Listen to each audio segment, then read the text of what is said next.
Artlist.io.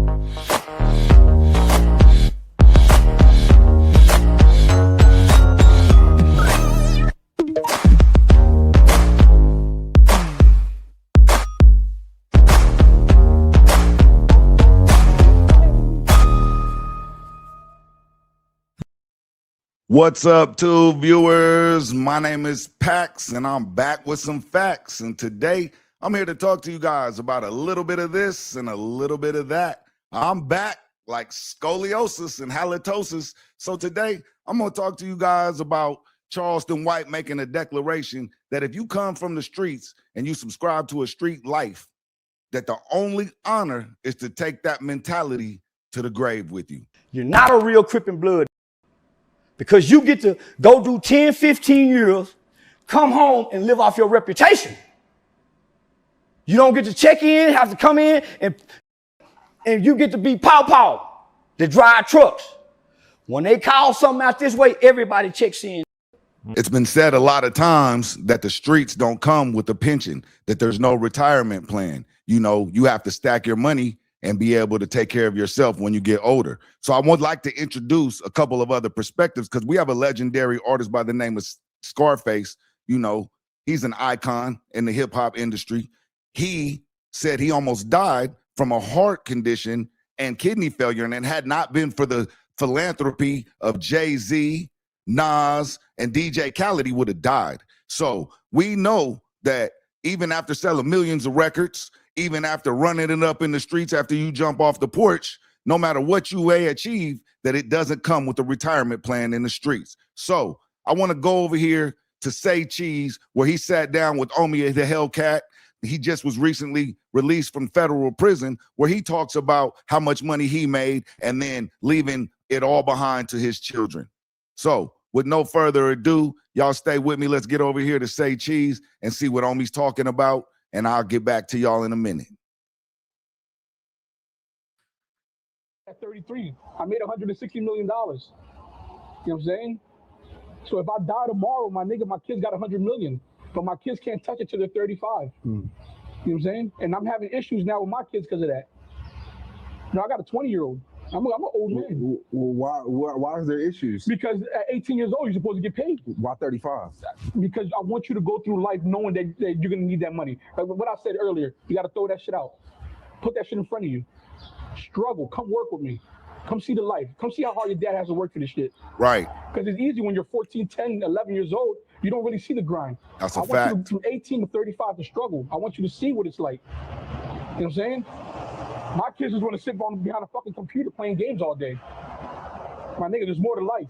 So that's building some friction. I won't say friction, but a little resentment. Yeah. You know what I'm saying? And they think that I carry my younger kids a lot better, but like, nigga, they're babies. Right. You niggas are grown men now. You see what I'm saying? You're grown men. You got to figure this shit out the way I figured it out. Bro, I didn't get this shit right, bro. I was washing cars. I was selling DVDs. This shit ain't coming to me. My dad was rich as fuck. My dad was super rich. I didn't want a penny from that nigga. I didn't want a penny from him. I wanted to go out and feel how it felt to get it myself. That's a fact. You know, and, you know, so you could think about that in a couple of different ways. If this is your first time to the Mummy Dust Media channel, please take this time to leave a comment, good or bad. Share this with someone else. Subscribe to the channel if you haven't already, and leave a comment in the comment section. It lets YouTube know that you identify with my content, and it will send the content out to other like-minded individuals. So let's get back to it. You know, that's just one way to look at things. I want to go over here and tap in with Scarface, where he sat down recently and talked about some of the things that he was going through as a result of having some health issues that he was experiencing. And ultimately, other people had to step in to save his life. So let's get over here and see what Uncle Scarface was talking about, because he's an icon in the game, you know, without a doubt. And like I said, if it had not been for the good graces of some of hip-hop's finest, some of hip-hop's royalty, then he may have passed away. So let's get over here and see what he got to say. I'm going to leave my colorful commentary along the way. So they put me on the deathbed. When you see the documentary, when they talk to my doctors and stuff, Yeah. you're gonna be blown away, man. Because that lady was like, man, he was just willing himself to be here. Yeah. Because he was supposed to have been dead. Right. Yeah, no, this is real. When you see that documentary, it's gonna break you up. Yeah. Because that lady was like, yeah, I don't know how you still here. It's crazy. God, You had so much fluid in the sack of your heart until you were supposed to be dead months ago. Right. And you know, that Ben and his wife and Nas Right. and Steve Stout was like, Face. We got to take care of Face. That was the first name that came to mind because I was going through some real live health issues. Yeah. But let me say this. Hey, man, Jay-Z is a real one. Yeah. Salute. Yeah. Jay-Z wanted to know that account number. Right. Right. Rush it and don't discuss it. You know what I'm saying? A lot of people talk about it, but you know what I'm saying? Are you going to be about it? You know, Jay-Z said he wanted that account number. You know, he going to drop it in there. Let's get back to it. Khaled wanted that account number. Right. Yeah. Right. Real for real. Right. We drop something. Hey, man. Say, man, you say what you want about Khaled or Jay-Z or whoever. Yeah. Whatever. Them boys there is they the keepers of the culture, bro. Yeah. They the keepers of the culture, bro. Yeah. With no question. I say, man, I sure appreciate that, man. I'm gonna shoot that back. Yeah. And Jay-Z said, nah, you pay that back by getting better. Right. Yeah. That's a fact, man. You got to get better. You know what I'm saying? He said, you know, and we've heard a lot of other examples where Jay-Z was very philanthropic. You know, it's been said that he even bailed out Lil Wayne and paid his tax bill, you know what I'm saying, to get him out of trouble with Uncle Sammy. So, you know what I'm saying? I don't know, you know, like I said, Charleston White seems to think that the only way to be honorable when you come from a street life, when you have a street mentality, when you come from gangs, when you are a hustler, when you pimping, selling drugs, whatever it is, that he says that the only way to have an honorable death is to take it all the way to the grave with you. If you tap out at any point along the way, you was a sucker. So he sat down over here with Adam 22 on the No Jumper podcast, the legendary one, the one and only. And he went into some details about the recent arrest of Young Aunt Hefe. Shout out to Young Aunt Hefe. Don't care about nothing what that check say. And we hope to see you soon, young man, back out here in these YouTube streets. So let's go over here to the No Jumper podcast and see what Charleston White and Adam had to say about the situation. And then y'all let me know in the comment section, which one of these mentalities would you rather subscribe to when it comes to the street life, to having a street mentality? Do you subscribe with any? Do you lean a little bit more towards, how Uncle Scarface was feeling? Are you leaning a little bit more towards Charleston White? Maybe you have a little bit more in common with the mentality that Omi and the Hellcat left over there on the Say Cheese podcast. Y'all let me know in the comment section. Excuse me. Until then, we're going to get over here with Charleston White and Adam 22 and see what they do. Recently I saw accused of taking a man's life, and the situation we're now looking at is that it may have occurred in a DP on a 51-year-old guy from the same gang, the 8 Trey Crips, that he claims, allegedly.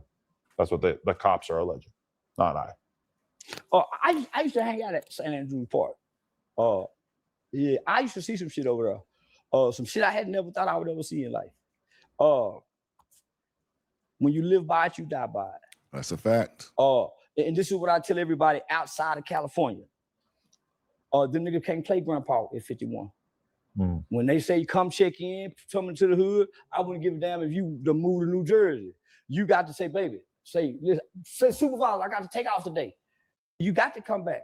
He ain't telling no lie either. That's the truth. If you from LA and you on LA gang politic time, it don't matter. There ain't no outgrowing it. You got 3rd, 4th, 5th generation gang members. So what he's saying is a valid point. I do agree with that. So outside of Los Angeles, it seems that maybe you can kind of bow out gracefully. Maybe you can retire. I don't know. Y'all let me know in the comment section. If y'all from a different region, man, let me know. We don't know. That's what make them niggas real Crips and Bloods. If you ain't getting DP'd at 51 and 60 something, you ain't no real nigga. You ain't no real gang member. Because real gang members, this is what happened to them. That's heavy. He died in honor. He died with honor. Living by the codes and the rules and the ethics that they live and die by. Who crying other than his kids and his mama? I have actually seen his kids and mother crying about it on Instagram. They are out there in the world. So that's what I'm saying. They are the only ones who really have real hurt. Well, I mean, his friends. His friends shouldn't. When we sit on these podcasts and we really promote and adhere to the codes. Wasn't nobody sad when Crip Mac got his ass DP'd. I played sad. The trolling. I went online and played like I was crying. Man, y'all better do it like that. But I was playing like a mother. Shout out to Crip Mac, man. We love Crip Mac. We ain't want to see that happen to Crip Mac. We don't want to see anybody getting DP'd on here on YouTube, you know? Unfortunately, people do feel it necessary to upload this sort of activity to the internet, and then we get paid from it. So let's get back to the comment. And neither the 51-year-old who showed up to take his DP. That's an honorable gang nigga. I mean, it's pretty crazy because, like, when Crip Mac got DP'd, I think we all respected it in a way because he did something that they were upset about. So they beat the fuck out of him. He showed up, and that was it. And he was able to move forward after that. Nobody's supposed to die in a DP, right? Yeah. They are. I never heard of this. One blow to the head can kill anybody. For sure, but you would think that your own homie, you're not going to beat him that bad. Because when you hit for me with your power and your strength, with whatever trauma and anger, why you hit me with these kind of blows? Because Figaro, you fact. really love me. That's a fact. You know, a lot of times we can't measure our own strength. We have no idea what the result's going to be when we throw in these Somalian haymakers, you know, from down in Kansas City, Missouri somewhere, and it connects, or somebody goes down for the count and their medulla oblongata meets that concrete. You don't know what's going to happen. It could crack somebody's eggshell, man, but I'm going to let Charleston White tell it because he says it a lot better than I do. Just think if we was parents and we tell our kids, say, come on, boys, get over there. Y'all kick your brother ass. If you love me, you gonna do me like this. You love me, but you gonna do me like this. When I fall to the ground, y'all gonna stomp me and kick me, my nigga. So who wrong? Nobody.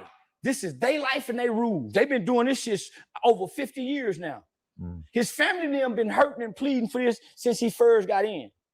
All of us outside of this shouldn't have no empathy and no compassion for it. Why? He showed up to live it and die by it. That's honorable. That's honorable. He chose this life. He walked into the graveyard. You know, I got to respect that. Why? Because when I watched John Gotti's movie when he died, and John Gotti Jr. This is how I met Melvin Former through this speaking engagement. John Gotti Jr. was going to federal trial. He kept beating the feds, and they kept coming back charging him. The last time they felt like they couldn't beat him, he said, Dad, I'm finna take a plea. His daddy said, no, we don't take pleas. You done took over the family. His daddy was saying, no. He was the only mafia leader who wanted his son to replace him. John Gotti on his deathbed, when the Catholic priest walked in and get ready to speak over, he rose up and told him, get the f out of here. He walked it to the graveyard. My old pops, Weasel, Texas, spent 30-something years in federal prison, 80 years old, walking it to the graveyard. Walking it to the graveyard. That's what you got to do. If y'all think that it's going to be any different for you, you're wrong. You're dead wrong. Charleston White is drawing a perfect illustration of what this life is like. Let's get back to it. We ain't real if we don't walk into the graveyard. Okay. Because the gangsters before you put the suit on and didn't reform and transform when they got hard and they got old. Look at Phil Mo Slim. Phil Mo Slim say can still knock a bitch. He down there 100. How you put the suit on, still hiding cuz, blood, pyru, but then took the suit on, but still talk the talk like you walk the walk. Change your tone if you ain't wearing the suit. That's all I'm saying. He still wore a suit at 51. No logical man at 51 years old for to take blows to the head from nobody, except a nigga that's really walking it. But you know what they would have done if he said he wanted to leave the gang? Well, they would have whooped his ass the same way that happened here, apparently, right? Not if he left and disappeared, but he don't have the means and the resources. Yeah, most people aren't going to do But every old nigga I've met from California, I spent time in a home. I came to California like on a research mission. There's no way.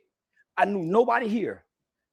I damn near infiltrated I didn't infiltrate, but because I walked these streets from the bottom looking like a bum and cowboy boot, and my conversation was good. Baba Louie, Barefoot Pookie, Melvin Farmer, Big Sight, Cappuccino, some of the biggest names in this shit. They all took me in and sat me down and told me what I needed to hear. What I saw at these parks, no other place outside of California that came Crippin' Blood got that kind of resilience to be these kind of gangbangers. So this is what I'm telling everybody outside of California. You're not a real Crippin' Blood because you get to go do 10, 15 years, come home and live off your reputation. You don't get to check in, have to come in, and you get to be pow-pow that drive trucks. When they call something out this way, everybody checks in. That's all I'm saying. Okay, well, one dimension to this is that they're saying that a lot of people think that Aunt Hefe may not have even thrown a single It don't blow. matter. None of us was there. Like the nigga who made the video saying, when the gang members start talking about DPs online? That's a Because fact. all you want to be podcasting. When do we start talking Well, about this type of information online? It's gone a little bit too far.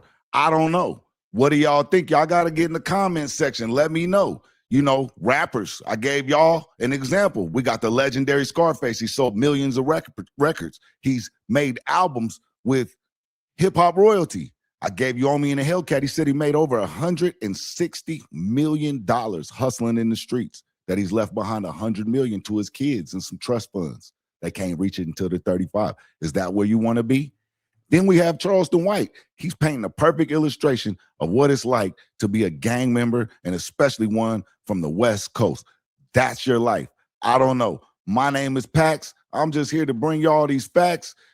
If you see in my face, that means you're in the right place. So come on back next time, tap in, meet a friend, go out in the community, do something positive, be an inspiration or be inspired. Until next time, I'm out of here. See y'all later, man.